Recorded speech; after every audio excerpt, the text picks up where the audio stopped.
Assalamualaikum warahmatullahi wabarakatuh. Baik, di video kali ini berisi tentang penjelasan materi pertemuan 3-7 untuk memenuhi tugas ujian tengah semester mata kuliah pendidikan Pancasila. Sebelum masuk ke penjelasan terlebih dahulu, saya akan memperkenalkan anggota kelompok 1. Yang pertama, Saudara Muhammad Fadlur Rahman. Kedua, Teguh Hidayat Pertama. Yang ketiga, Saudari Putri Anggreni Badat. Yang keempat, Muhammad Faiz Fahrizal. Dan saya sendiri, Muhammad Akram. Adapun materi yang akan saya bawakan yaitu Pancasila dalam arus sejarah bangsa Indonesia part 1. Identitas bangsa Indonesia. Identitas bangsa Indonesia yaitu bahasa Indonesia, bendera merah putih, lagu Indonesia Raya, Pancasila, dan Undang-Undang Dasar 1945. Baik, kepribadian bangsa Indonesia. Kepribadian bangsa Indonesia merupakan nilai dan norma yang diyakini. C. Pandangan hidup bangsa Indonesia. Pandangan hidup bangsa Indonesia itu pedoman sikap masyarakat Indonesia. Artinya masyarakat Indonesia harus selalu menjiwai nilai-nilai luhur Pancasila. Jiwa bangsa Indonesia. Jiwa bangsa Indonesia yaitu Pancasila berperan sebagai nyawa, sumber pandangan hidup atau ideologi bangsa. Perjanjian Luhur Bangsa Indonesia. Perjanjian Luhur Bangsa Indonesia disebut sebagai perjanjian luhur karena digali dari sosio budaya bangsa Indonesia sendiri, disepakati oleh seluruh rakyat sebagai milik bangsa yang harus diamalkan dan dilestarikan.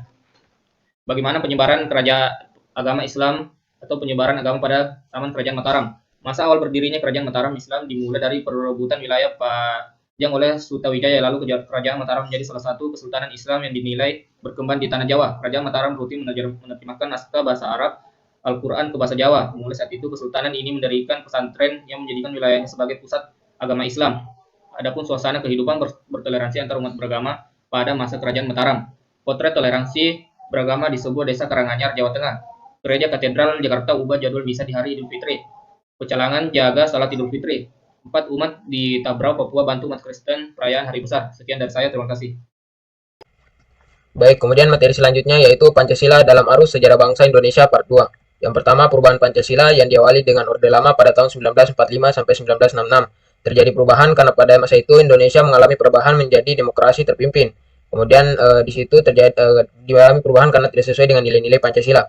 Kemudian Orde Baru yang terjadi pada 1966 sampai 1998 terjadi perubahan karena pada masa itu Presiden Soeharto yang menjabat sebagai presiden mengundurkan diri karena demonstrasi. Kemudian reformasi pada tahun 1998 sampai sekarang, yang dimana pada masa itu Presiden B.J. Habibie membuat sebuah perubahan yang dimana di dalamnya itu perubahannya diantaranya perubahan pada sistem memperbaiki sistem ekonomi, adanya pembentukan kabinet reformasi dan reformasi di bidang politik. Kemudian latar belakang pihak yang menentang Pancasila sebagai dasar negara karena pada masa itu mereka tidak menerima kesepakatan yang telah disetujui pada sidang PPKI. Kemudian selain pengesahannya, banyak sistem hukum yang di dalamnya belum sempurna sehingga terjadi penyimpangan ideologi dan ketidakadilan terhadap masyarakat yang lemah. Kemudian yang terakhir, alasan mengapa banyak yang tetap ingin mempertahankan Pancasila sebagai dasar negara karena adanya sejarah panjang dalam pembentukan Pancasila sebagai dasar negara. Kemudian nilai-nilai juga yang terkandung di dalam Pancasila yang dimana memiliki arti yang sangat bermakna dan penting bagi kehidupan berbangsa dan bernegara di Indonesia. Selanjutnya, Pancasila menjadi dasar negara Republik Indonesia part 1. Makna hakikat dan dasar negara. Makna dan hakikat dasar negara yaitu dasar negara dalam pondasi, pedoman, pegangan atau falsafah negara. Dasar negara hakikatnya adalah sumber dari segala sumber hukum suatu negara. Tantangan yang dihadapi Pancasila sebagai dasar negara ada dua, yaitu tantangan Pancasila sebagai dasar negara dalam bidang pemerintahan dan tantangan Pancasila sebagai dasar negara dalam bidang kehidupan masyarakat.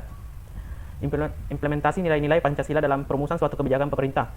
Yang pertama, asas ketuhanan yang Maha Esa. Kedua, asas kemanusiaan universal. Tiga, asas kebangsaan atau persatuan dalam kebinekaan. Keempat, asas demokrasi, permusyawaratan, dan kedaulatan rakyat. Kelima, asas keadilan sosial. Sumber historis yang menjelaskan bahwa Pancasila diakui sebagai dasar negara. Dalam pembukaan sidang BPUPKI tanggal 29 Mei 1945 dan sidang pidatonya dipimpin oleh Muhammad Yamin.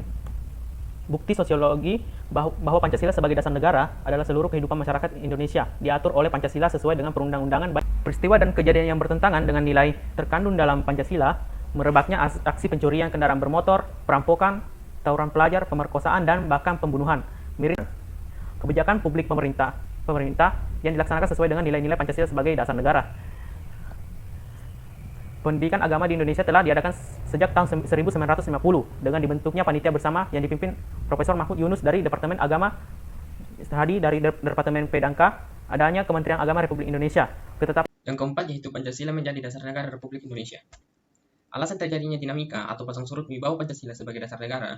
Hal ini dikarenakan cara pandang generasi-generasi terhadap Pancasila tidaklah sama, dan ada pun penyebabnya beberapa, yaitu menurunnya jiwa patriotisme masyarakat, munculnya ideologi-ideologi yang tak berlandaskan ideologi Pancasila, dan beberapa pengaruh budaya asing dan sebagainya.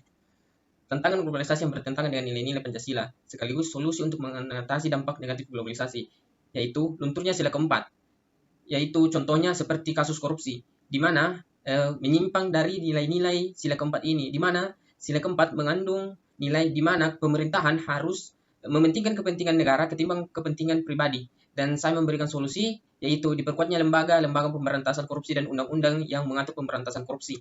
Nah, apa sih hubungan antara Pancasila dan proklamasi? Nah, Pancasila adalah dasar dalam pembuatan proklamasi, sehingga penyusun dari undang-undang dasar yang berasaskan dari Pancasila untuk bisa menguatkan dari tujuan tersebut, Pancasila memberikan sebuah bukti serta kejelasan dari proklamasi bangsa Indonesia, serta memberikan sebuah pertanggungjawaban.